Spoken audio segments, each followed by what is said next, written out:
السلام عليكم، مرحبا بكم معايا على قناة وصفات اقتصادية مع بشرى. اقتراح اليوم كنقدم لكم تحلية جد راقية كتجي بنينة بزاف بالحامض. كتشهي، المقادير ديالها بسيطة وفي المتناول ديال الجميع. الا جربتوها غتولي معتمدة عندكم ان شاء الله. نخليكم تكتشفوا معايا المقادير وطريقة التحضير ديالها.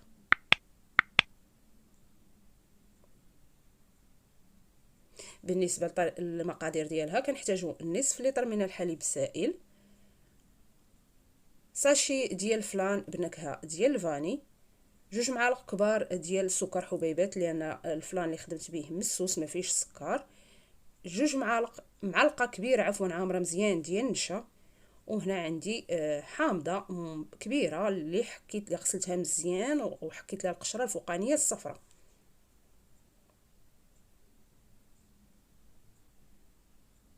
هنا كناخذ واحد الكاسرونه اللي غادي ندير فيها الحليب، وغادي نضيف ليه السكر، الفلان، النشا، وكذلك القشور ديال الحامض، ونحركهم مزيان. عاد ندوز نحطهم فوق العافيه.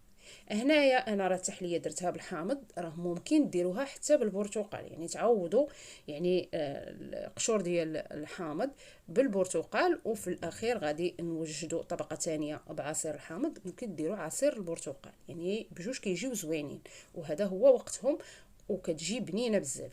صافي دابا حركتها، هما باردين، غادي نديرهم فوق عافيه متوسطه مع التحريك المستمر. كتعرفوا جميع يعني الوصفات، يعني السوائل اللي معاهم النشا وكذلك الفلان ضروري تحركوا باردين، عادي تحطوا فوق العافيه عافيه متوسطه مع التحريك المستمر. ملي كيغلى كنحركوه مزيان وكنطفيو عليه كيوجد لينا بحال الفلان.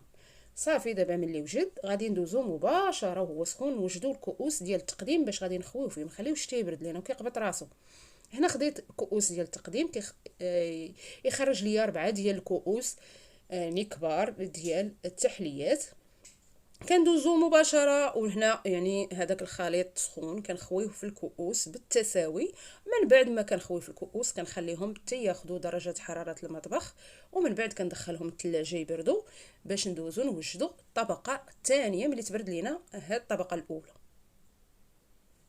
دابا الطبقه الاولى راه بردات، غندوزو نوجدوا الطبقه الثانيه. غادي نحتاجو فيها هنا كاس متوسط ديال الماء عادي من الروبيني، ما يعادل كاس وربع ديال الماء. وغادي نحتاجو 4 كاس ديال عصير الحامض، يعني ديك الحامضه عصرتها عطاتني 4 كاس.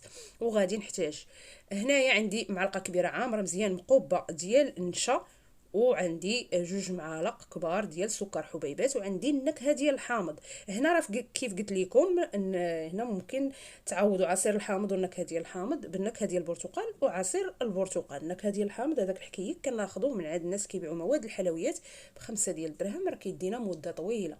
كندير جميع المكونات، الماء، عصير الحامض، النشا، السكر، في كاسرونه كنحركهم وغادي ندوزو نحطهم فوق عافيه متوسطه حتى يعقادوا. اما بالنسبه للنكهه نخليها حتى يعقاد لينا الخليط.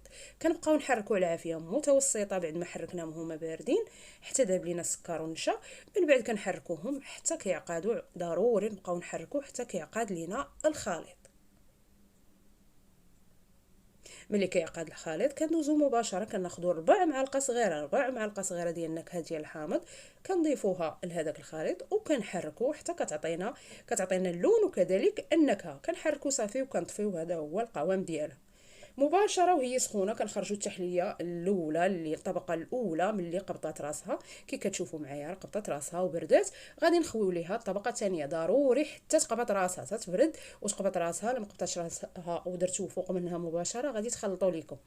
صافي كنخويوها عليها ملي كتبرد بالتساوي عاوتاني حتى كنقادو الطبقه الثانيه، وغادي نخليوها حتى تاخذ درجه حراره المطبخ. ندخلوها للثلاجه حتى كتبرد، ومباشره كنخرجوها وكنزينوها على حسب الرغبات ديال كل واحد.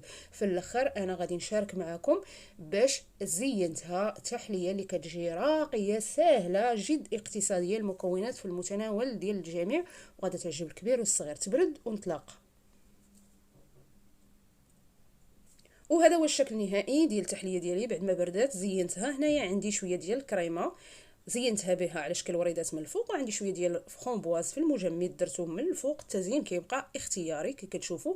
كيجيو جوج طبقات والمذاق رائع، ودوك القشور ديال الحامض ملي كتذوقوهم فمكم مع الخليط، الطبقه الاولى والطبقه الثانيه، انا متاكده غادي تعجبكم بزاف وتعجب وليداتكم. وكذلك هاد التحليات كيلاقوا حتى كانت عندنا شي ضيافه. مقادير الوصفه راه دائما كتلقاوهم في صندوق الوصف. ولا عندكم اي سؤال او استفسار خليوه لي في التعاليق. شكرا على المتابعه وبسلامه عليكم.